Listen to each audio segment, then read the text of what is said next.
Caros alunos da Rede Municipal de Educação de Taubaté, eu sou o professor Felipe e venho apresentar para vocês mais uma aula de português para o 9º ano. O gênero textual que nós vamos trabalhar nessa aula chama-se texto de legislação, que a Base Nacional Comum Curricular denominou portais e ferramentas de acompanhamento. Nada mais é do que a legislação que compete a um país, um estado, um município e rege a vida de todos nós. Por que a BNCC apresenta esse gênero para estudo dentro da escola?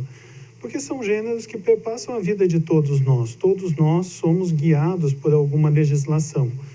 Alguns são mais tocados por determinada legislação, outros por outras, mas todos nós dependemos dessa legislação para guiar a nossa vida, para sermos cidadãos.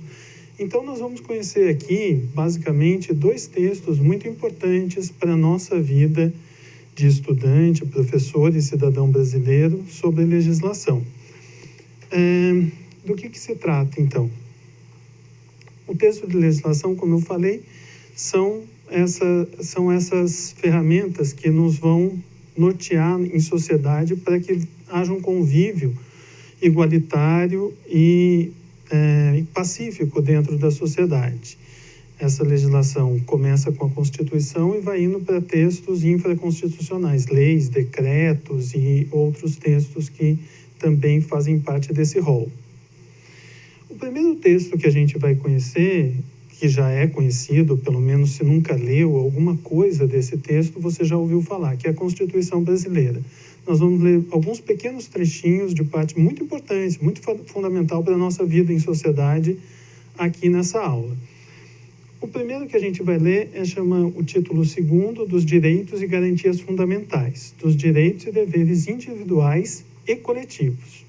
O artigo 5º, que é fundamental para a nossa vida, para a nossa cidadania. Todos são iguais perante a lei, sem distinção de qualquer natureza, garantindo-se aos brasileiros e aos estrangeiros residentes no país a inviolabilidade do direito à vida, à liberdade, à igualdade, à segurança, à propriedade, nos termos seguintes. Então, no próximo slide, vai apresentar os termos dessas condições. Mas a Constituição já garante a todos nós, sendo brasileiros ou qualquer um que resida aqui no nosso território, o direito à vida, à liberdade, à segurança, que são fundamentais para uma vida social pacífica. Quais são as condições?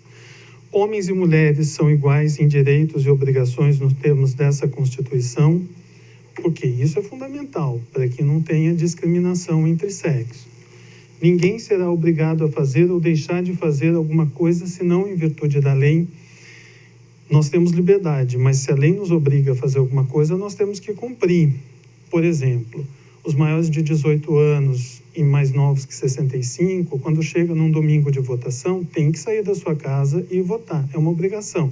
Aí eu tenho liberdade de ir onde eu quiser, mas nesse dia não, você tem que ir a uma cabine de votação e exercer esse direito e esse dever, porque a lei assim o manda. Ninguém será submetido a tortura nem a tratamento desumano ou degradante. Por que isso? Muitas pessoas podem achar assim que tem que obrigar um preso a confessar o seu crime mediante a qualquer custo. Não, a tortura é proibida pela Constituição brasileira e isso nos garante um direito que é fundamental. A Constituição também estabelece os tipos de pena que não pode haver em território nacional. Pena de morte, salvo em caso de guerra declarada nos termos do artigo 84. Bom, o Brasil não tem guerra desde a Guerra do Paraguai, então, no século XIX. Então, a gente não tem pena de morte, não ameaça de ter. De caráter perpétuo, também não pode manter uma pessoa presa indefinidamente. De trabalhos forçados. Há grupos sociais que podem falar assim, que o preso deveria trabalhar para pagar seus custos, mas ele não pode ser forçado a trabalhar, a Constituição não permite. De banimento, nenhum cidadão brasileiro pode ser banido do país, nenhum governo pode expulsar um cidadão do território nacional. E penas cruéis, o preso não pode ser submetido a situações cruéis dentro do presídio também. Bom, e algo fundamental também da Constituição é o capítulo 6º, o artigo 6º, que está aqui delineado, que é muito importante, inclusive para nós, estudantes e professores. São direitos sociais: a educação, a saúde, a alimentação, o trabalho, a moradia, o transporte, o lazer, a segurança, a previdência social, a proteção à maternidade e à infância, a assistência aos desamparados, na forma dessa Constituição. Então, a Constituição vai definir as formas que o Estado deve garantir esses direitos ao cidadão. Mas, como eu já disse, para todos nós que estamos envolvidos aqui, eu como professor, vocês como alunos, a Constituição garantir o direito à educação é fundamental, porque senão quem exerce o poder público poderia preferir gastar o dinheiro dos impostos com estradas ou outras finalidades que não a educação. Mas ele não pode fazer isso porque a Constituição garante ao cidadão brasileiro esse direito de ter educação. Além de moradia, trabalho, que o Estado deve fomentar isso para os seus cidadãos. Outro texto de legislação que a gente vai conhecer agora, que influencia muito na vida de todos nós, principalmente como professores e como, no caso de vocês, adolescentes, é o Estatuto da Criança e do Adolescente. A Constituição que a gente acabou de ver é um texto maior, que influencia a vida de todos os brasileiros.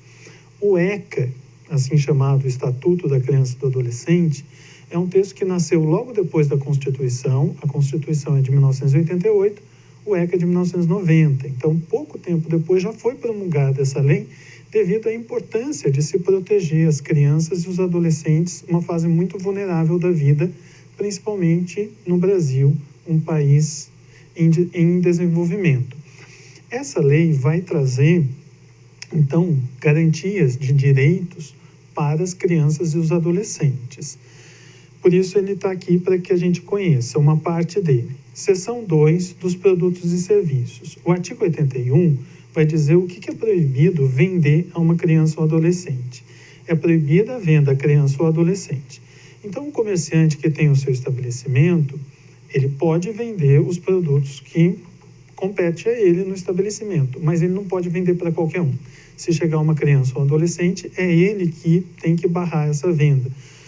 Nós vamos ver aqui quais: armas, munições e explosivos, bebidas alcoólicas, produtos cujos componentes possam causar dependência física ou psíquica, ainda que por utilização indevida, fogos de estampido e de artifício, exceto aqueles que, pelo seu reduzido potencial, sejam incapazes de provocar qualquer dano físico em caso de utilização indevida, revistas e publicações, que alude ao artigo 78, que nós não vamos ler, mas está presente no ECA, bilhetes lotéricos e equivalentes. Então, por exemplo, o caixa do supermercado, quando pede o documento de identidade para alguém que está passando pelo caixa com bebida alcoólica, é para prevenir que não se venda para criança e adolescente quando ele desconfia da idade. Ou, por exemplo, uma criança ou adolescente não pode comprar qualquer remédio na farmácia porque isso pode causar dependência química. Então, o ECA, nesse artigo, protege as crianças ou adolescentes do consumo de alguns produtos. Passou. Tem mais... bom, enfim. Os usos sociais desses textos. Os textos de legislação, eles permeiam a vida de qualquer um de nós, como eu já disse. E eles nos garantem direitos em várias instâncias da nossa vida social, como a gente viu na educação, que a Constituição garante, ou de proteger uma criança ou adolescente de alguns produtos, e assim por diante. Então, é importante que a gente conheça aquela legislação que é pertinente à nossa vida, e por isso que a escola traz esse gênero para que a gente aprenda como que é feito e como se faz a leitura desse gênero. A gente não precisa saber escrever esse gênero textual necessariamente, porque nem todos nós seremos legisladores. Claro que alguns seria muito bom que fosse vereador, deputado, etc. Mas nem todos nós vamos ser. Mas todos nós somos e seremos cidadãos e que precisamos conhecer a legislação que nos diz respeito. Então, esses textos são feitos em lugares privilegiados, que são as casas legislativas. No caso do município, a Câmara de Vereadores é um lugar que se produz leis. No caso do Estado, a Assembleia Legislativa. E no contexto federal, o Congresso Nacional, com duas casas, a Câmara dos Deputados e o Senado Federal. Esses lugares, as leis são produzidas, debatidas e votadas. As leis não precisam ser feitas necessariamente por vereadores, deputados ou senadores, por exemplo. Elas podem ser de iniciativa do Poder Executivo, do presidente, do governador, do prefeito, ou de iniciativa popular, mas tem que passar por essas casas, serem votadas e sancionadas pela autoridade executiva, o prefeito, o governador do estado ou o presidente da República. E, por fim, para a gente poder trabalhar esse gênero textual numa atividade até um pouco lúdica, porque ela não vai entrar em vigor, porque a gente não tem poder para isso. Mas a gente precisa pensar também a sociedade e pensar em melhorias para essa sociedade. Muitas vezes as leis podem organizar e devem organizar a sociedade trazendo melhorias. Então é importante que cada um de nós pense problemas sociais, reflita sobre questões sociais que poderiam, através de uma lei, ter uma determinada solução. Então, se cada um de vocês que está assistindo quiser tentar pensar nesse problema, tem alguns passos aqui que vocês podem seguir e bolar um texto de lei. Primeiramente, a gente leu alguns trechinhos aqui de leis apenas. Você pode fazer pesquisa com o seu celular, com o seu computador, em textos mais completos, em leis completas, e fazer a leitura desses textos para ver como é que se organiza o texto de uma lei, em artigos, etc. Depois, você vai procurar o seu problema e formular uma lei que possa ser resolvida com esse problema da seguinte maneira: usar o formato padrão do texto legal de legislação, a norma padrão da língua portuguesa. Todo texto de lei é feito na norma padrão daquela língua. O que é a norma padrão? É o português mais formal que tiver à disposição. No seu caso, você vai tentar não usar aquela linguagem que você usa no dia a dia, mas a linguagem que você encontra nos livros, nas revistas, nos jornais, que é essa forma padrão da língua. Definir o âmbito do alcance dessa lei, se é federal, estadual ou municipal. Por quê? Mudar o nome de uma rua compete ao município. Questões de educação superior, de ensino superior, compete ao governo federal. Então, dependendo do objeto que essa lei vai mudar na sociedade, ela tem um alcance. E você tem que pensar nisso, se é uma lei de proposição federal, estadual ou municipal. Todas elas são importantes. E, por último, a sua lei deve atender ao interesse social. Não é possível fazer uma lei, não é justo fazer uma lei que garanta direitos só para uma pessoa, principalmente se tratar de você. Isso não vai ser válido. Então, tente fazer uma lei que organize a vida social em benefício da sociedade, não de uma pessoa ou de determinado grupo apenas. Espero que vocês possam ter entendido esse gênero textual, conhecer melhor e, principalmente, se tornar leitor de lei que possa trazer uma segurança para a sua vida e uma competência de viver em sociedade de maneira mais clara e mais justa. Obrigado pela participação.